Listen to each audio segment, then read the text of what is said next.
ਲਓ ਜੀ ਦੋਸਤੋ, ਐਕਸਪੋ ਸੈਂਟਰ ਲਾਹੌਰ ਦੇ ਵਿੱਚ 850 ਦਾ ਜੀ ਨਵਾਂ ਭਰਾ ਮਾਰਕੀਟ ਦੇ ਵਿੱਚ ਮੁਤਾਰਫ ਹੋ ਗਿਆ ਤੇ ਭਾਈ ਰਿਆਜ਼ ਨਾਲ ਗੱਲਬਾਤ ਕਰਦੇ ਆ ਆਇਆ ਕਿ ਕਿਹੜੀ ਕਿਹੜੀ ਤਬਦੀਲੀ ਹੋਈ ਇਹਦੇ ਵਿੱਚ। ਅਸਲਾਮ ਵਾਲੇਕਮ ਜੀ। ਵਾਲੇਕਮ ਸਲਾਮ। ਭਾਈ ਰਿਆਜ਼ ਕੀ ਹਾਲ ਜੀ, ਠੀਕ ਠਾਕ ਹੋ? ਪਾਕ ਦਾ ਸ਼ੁਕਰ ਵੀ ਠੀਕ। ਮੈਂ ਨਾ 850 ਦਾ ਵੀ ਇੱਕ ਭਰਾ ਆ ਗਿਆ ਮਾਰਕੀਟ ਦੇ ਵਿੱਚ ਤੇ ਪੂਰੇ ਭਾਰ ਨਾਲ ਆ ਗਿਆ। ਅੱਛਾ ਹਾਂ, ਕੀ ਭਾਰ ਹੋਇਆ ਇਹਦੇ ਵਿੱਚ ਦੱਸੋ ਸਾਨੂੰ। ਬਾਕੀ ਜਿਹੜੇ ਮੇਰੇ ਜ਼ਿਮੀਂਦਾਰ ਭਰਾ ਫਾਰਮਰ ਨੇ ਜਿਹੜੀਆਂ ਚੀਜ਼ਾਂ ਤੇ ਹੱਥ ਰੱਖਦੇ ਸੀ, ਅਸੀਂ ਉਹ ਕੰਪਨੀ ਨੂੰ ਸ਼ੇਅਰ ਕੀਤੀਆਂ ਤੇ ਕੰਪਨੀ ਨੇ ਮਾਸ਼ਾਅੱਲਾ ਤੁਹਾਡੀਆਂ ਗੱਲਾਂ ਤੇ ਅਮਲ ਕੀਤਾ ਤੇ ਟਰੈਕਟਰ ਬਣਾ ਦਿੱਤਾ ਹੈ। ਕੰਪਨੀ ਵਾਲਾ ਦੀ ਵੀ ਬੜੀ ਮਿਹਰਬਾਨੀ, ਹਮਜ਼ਾ ਸਾਹਿਬ ਦੀ ਨਾਲ ਜਨਾਬ ਤੂਰ ਸਾਹਿਬ ਦੀ ਤੇ ਜਨਾਬ ਆਪਾਂ ਇਹਦੇ ਫਰੰਟ ਤੋਂ ਸ਼ੁਰੂ ਹੋ ਜਾਈਏ।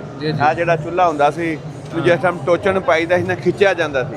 ਹੁਣ ਕੰਪਨੀ ਨੇ ਐਡਾ ਭਾਰਾ ਲਾ ਦਿੱਤਾ ਭਾਵੇਂ ਕਿ 3 ਟਰੈਕਟਰ ਪਾ ਦੇ ਚੁੱਲ੍ਹਾ ਨਹੀਂ ਖਿੱਚਿਆ ਜਾਏਗਾ। ਫਿਰ ਦੂਸਰੇ ਨੰਬਰ ਜਨਾਬ ਜਿਹੜੀ ਫਰੰਟ ਜਾਲੀ ਸੀ, ਉਹਨਾਂ ਨੇ ਬੰਦੇ ਦਾ ਮੂੰਹ ਸੋਹਣਾ ਹੋਵੇ ਤੇ ਕੰਮ ਹੁੰਦਾ, ਮੂੰਹ ਭੈੜਾ ਹੋਵੇ ਤੇ ਕੰਮ ਨਹੀਂ ਹੁੰਦਾ। ਬਾਕੀ ਮੂੰਹ ਵਿੱਚ ਚੰਗਾ ਚੌੜਾ ਚਿੱਗਾ ਕਰ ਦਿੱਤਾ ਹੈ। ਫਿਰ ਜਿਹੜੀ ਪੇਂਟ ਕੁਆਲਿਟੀ ਹੈ ਇਹ ਤੇ ATS ਦੀ ਪਹਿਲੇ ਹੀ ਮਸ਼ਹੂਰੇ ਜ਼ਮਾਨਾ ਹੈ ਜੀ ਜੀ।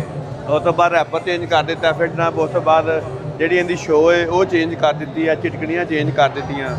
ਫਿਰ ਉਸ ਤੋਂ ਬਾਅਦ ਜਿਹੜੀ ਮੇਨ ਚੀਜ਼ ਹੈ ਸੀ ਬੰਪਰ ਲਾਣਾ, ਫਰੰਟ ਪਲੇਟ ਲਾਣਾ, ਬੜਾ ਮਸਲਾ ਬਣਦਾ ਸੀ। ਉਹ ਕੰਪਨੀ ਨੇ ਜਨਾਬ ਉਹ ਸਾਰਾ ਹਿੱਸਾ ਹੀ ਚੇਂਜ ਕਰ ਦਿੱਤਾ ਹੈ। ਫਿਰ ਉਸ ਤੋਂ ਬਾਅਦ ਜਨਾਬ ਜਿਹੜਾ ਇੰਜਨ ਹੈ ਉਹ ਵੀ ਪਾਵਰਫੁੱਲ ਕਰ ਦਿੱਤਾ ਹੈ। ਅੱਛਾ, ਉਹ ਅੱਗੇ 82 HP ਸੀ, ਹੁਣ 85 ਕਰ ਦਿੱਤਾ ਹੈ। ਫਿਰ ਜਨਾਬ ਉਸ ਤੋਂ ਬਾਅਦ ਜਿਹੜੀ ਮੇਨ ਚੀਜ਼ ਹੈ, ਡਰਾਈਵਰ ਥੱਕ ਜਾਂਦਾ ਸੀ, ਪਾਏਦਾਨ ਚੰਗਾ ਚੌੜਾ ਚਿੱਗਾ ਤੇ ਖੁੱਲਾ ਕਰ ਦਿੱਤਾ ਹੈ ਤਾਂ ਕਿ ਕੋਈ ਟੈਨਸ਼ਨ ਪਰੇਸ਼ਾਨੀ ਕਿਸੇ ਕਿਸਮ ਦੀ ਨਾ ਬਣੇ ਤੇ ਡਰਾਈਵਰ ਜਨਾਬ ਈਜ਼ੀਲੀ ਆਪਣੀ ਪਹਿਲੀ ਵਾਰ ਸਕੇ। ਭੱਠੀ ਦੇ ਉੱਤੇ ਵੀ ਭਾਈ ਬਕਾਇਆ ਤੌਰ ਤੇ ਮੋਨੋਗ੍ਰਾਮ ਨਾਲ ਲਗਾਤਾ ਜੀ ATS ਪਾਵਰ, ਕਿਉਂਕਿ ATS ਦਾ ਬੰਦੇ ਸਮਾਨ ਇਸਤੇਮਾਲ ਕਰ ਰਹੇ ਨੇ ਅੱਜ ਤੋਂ 40 ਸਾਲ ਪਹਿਲੇ ਤੇ ਹੁਣ ਉਹ ATS ਕੰਪਨੀ ਨੇ ਟਰੈਕਟਰ ਵੀ ਆਪਣਾ ਬਣਾ ਦਿੱਤਾ ਹੈ, ਜ਼ਬਰਦਸਤ ਕਿਸਮ ਦਾ ਬਣਾ ਦਿੱਤਾ। ਫਿਰ ਇਹ ਜਿਹੜਾ ਫਿਲਟਰ ਨਾਲ ਲਾਇਆ ਨਾ, ਇਹਦਾ ਬਹੁਤ ਜ਼ਿਆਦਾ ਵਾਧਾ ਹੈ। ਅਗਰ ਡੀਜ਼ਲ ਗੰਦਾ ਵੀ ਆਉਂਦਾ ਹੈ ਨਾ ਤੇ ਵਿੱਚ ਕਚਰਾ ਚਲਾ ਜਾਵੇ, ਟਰੈਕਟਰ ਚੋਕ ਨਾ ਹੋਵੇ, ਪਰੇਸ਼ਾਨੀ ਨਾ ਬਣੇ ਕਿਸੇ ਕਿਸਮ ਦੀ। ਇਹਦੇ ਵਿੱਚ ਕੀ ਫਰਕ ਆ?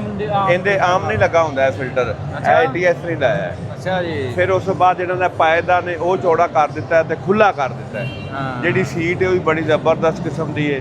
ਫਿਰ ਜਿਹੜੇ ਨੂੰ ਮਾਡੀ ਕਾਟ ਲਾਏ ਨੇ ਨਾ, ਇਹਦੇ ਤੇ ਭਾਵੇਂ 10 ਥੋੜੇ ਖਾਦ ਰੱਖ ਲਓ ਫਿਰ ਵੀ ਟੈਨਸ਼ਨ ਪਰੇਸ਼ਾਨੀ ਨਹੀਂ ਹੈ। ਅੱਛਾ, ਤੇ ਬੜਾ ਜ਼ਬਰਦਸਤ ਕਿਸਮ ਦਾ ਕਰ ਦਿੱਤਾ ਹੈ। ਲਓ ਜੀ, ਪਲੇਟਫਾਰਮ ਖੁੱਲਾ ਹੋ ਗਿਆ, ਸਕੂਨ ਨਾਲ ਡਰਾਈਵਰ ਬਹੇਗਾ, ਮਡਗਾਰਡ ਵੀ ਖੁੱਲੇ ਹੋ ਗਏ। ਹਾਂਜੀ, ਤੇ ਨਾਲ ਪਿੱਛੇ ਟਾਇਰ ਵੀ ਭਾਈ ਪੈਂਥਰ ਪਾਵਰ ਪਾਤਾ ਜੀ। ਪੈਂਥਰ ਪਾਵਰ ਬੜਾ ਜ਼ਬਰਦਸਤ ਟਾਇਰ ਹੈ ਪੈਂਥਰ ਪਾਵਰ ਜੀ, ਚੈੱਕ ਕਰੋ ਪੈਂਥਰ। ਫਿਰ ਰਿਮ ਦੀ ਜਿਹੜੀ ਪਲੇਟ ਹੈ ਇੰਨੀ ਮੋਟੀ ਹੈ ਕਿ ਸੋਚ ਤੋਂ ਜ਼ਿਆਦਾ। ਇਹ ਵੀ ਮੋਟੀ ਕੀਤੀ ਹੈ, ਇਹ ਵੀ ਮੋਟੀ ਕੀਤੀ ਹੈ, ਕੜਾ ਵੀ ਮੋਟਾ ਕੀਤਾ ਹੈ।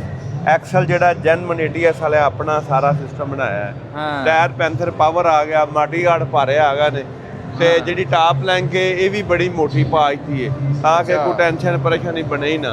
ਤੇ ਪੇਂਟ ਕੁਆਲਿਟੀ ATS ਦੀ ਇੰਜ ਜਿਵੇਂ ਕੋਈ ਲਗਜ਼ਰੀ ਕਾਰ ਦੀ ਹੁੰਦੀ, ਬੜੀ ਜ਼ਬਰਦਸਤ ਕਿਸਮ ਦੀ ਇਹਦੀ ਪੇਂਟ ਕੁਆਲਿਟੀ ਕਰ ਦਿੱਤੀ। ਅੱਛਾ, ਤੇ ਬਾਕੀ ਜਨਾਬ ਅਸੀਂ ATS ਦੇ ਡੀਲਰ ਹਾਂ।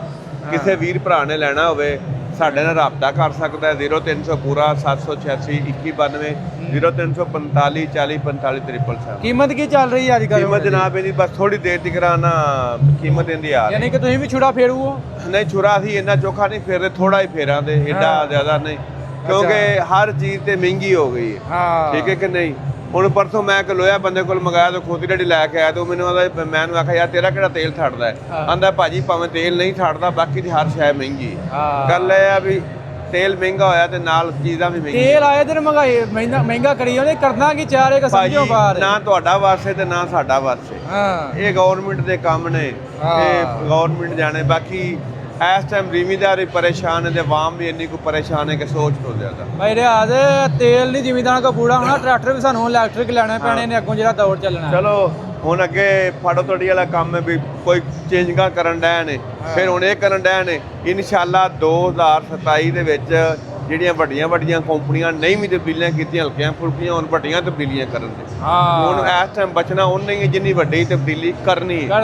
ਹੁਣ ATS ਨੇ ਪਾਏਦਾਨ ਸਾਲ ਡੇਢ ਸਾਲ ਪਹਿਲੇ ਬਣਾ ਕੇ ਰੱਖਿਆ, ਬਸ ਲਾਣੇ ਆ, ਕਰਨੇ ਆ, ਕਰਾਣੇ ਆ। ਹੁਣ ਪਾਏਦਾਨ ਲਾਇਆ ਤੇ ਬਰੀਕ ਨਹੀਂ, ਮੋਟਾ ਹੈ। ਹੁਣ ਜਿਹੜੀਆਂ ਬਾਕੀ ਕੰਪਨੀਆਂ ਨੇ ਇਨਸ਼ਾਅੱਲਾ 2027 ਉਹ ਵੀ ਲਾਉਂਦੀਆਂ। ਸਾਰਿਆਂ ਨੇ ਪਹਿਲੇ ATS ਆਇਆ, ਸਪੇਸਰ ਪਾਇਆ ਤੇ ਇਹਨਾਂ ਵੀ ਜਨਾਬ ਬਾਅਦ ਸਪੇਸਰ ਪਾਇਆ, ਬੜਾ ਕੁਛ ਹੈ। ਬਾਕੀ ਇਹਦੇ ਵਿੱਚ ਸਪੇਸਰ ਵੀ ਹੈ। ਬਾਕੀ ਇਹ ਨਾ ਬ੍ਰੇਕ ਬਹੁਤ ਹੀ ਲੰਮੀ ਲੈ ਗਏ ਨੇ, ਤਬਦੀਲੀ ਹੁਣ ਕੰਪਨੀ ਭਾਈ ਕੰਪੀਟੀਸ਼ਨ ਦਾ ਮਾਹੌਲ ਹੈ, ਥੋੜੀ ਜਿਹੀ ਵੀ ਫਿਰ ਲੱਚਕ ਢਿੱਲ ਨਹੀਂ। ਜਿਹੜੀ ਇਹਦੀ ਬ੍ਰੇਕ ਹੈ ਨਾ ਉਹ ਵੀ ਹੁਣ ਡਿਸਕ ਪਾਵਰ ਬ੍ਰੇਕ ਹੈ। ਅੱਛਾ ਪਾਵਰ ਕਰਤੀ ਪਹਿਲੇ ਹੈ। ਦੂਸਰੀ ਸੀ, ਹੁਣ ਇਹਦੀ ਪਾਵਰ ਬ੍ਰੇਕ। ਅੱਛਾ ਪਹਿਲਾਂ ਸਾਦਾ ਹੀ, ਹੁਣ ਵੀ ਪਾਵਰ ਬ੍ਰੇਕ ਕਰ ਦਿੱਤੀ ਹੈ। ਇਹਦੇ ਵਿੱਚ ਸਪੇਸਰ ਵੀ ਪਿਆ ਹੈ ਤਾਂ ਕਿ ਟਰੈਕਟਰ ਅੱਗੋਂ ਉੱਠੇ ਹੀ ਨਾ। ਹਾਂ ਲਓ ਜੀ, ਵਿੱਚ ਥੱਲੇ ਸਪੇਸਰ ਵੀ ਨਜ਼ਰ ਤੁਹਾਨੂੰ ਆ ਰਿਹਾ ਤੇ ਅੱਲਾ ਇਹਦੇ ਖੈਰ ਜਨਾਬ ਕਰੇ। ਬੰਦਾ 1 ਮਿੰਟ ਦੇ ਵਿੱਚ ਨਾ ਇਹ ਛਾਲ ਮਾਰੀ ਤੇ ਟਰੈਕਟਰ ਦੇ ਉੱਤੇ ਐ ਵੇ। ਹਾਂ। ਫਿਰ ਜਿਹੜੀ ਸੀਟ ਇਹਦੀ ਉਹ ਬੜੀ ਜ਼ਬਰਦਸਤ ਹੈ। ਅੱਛਾ ਜੀ। ਠੀਕ ਹੈ ਕਿ ਨਹੀਂ?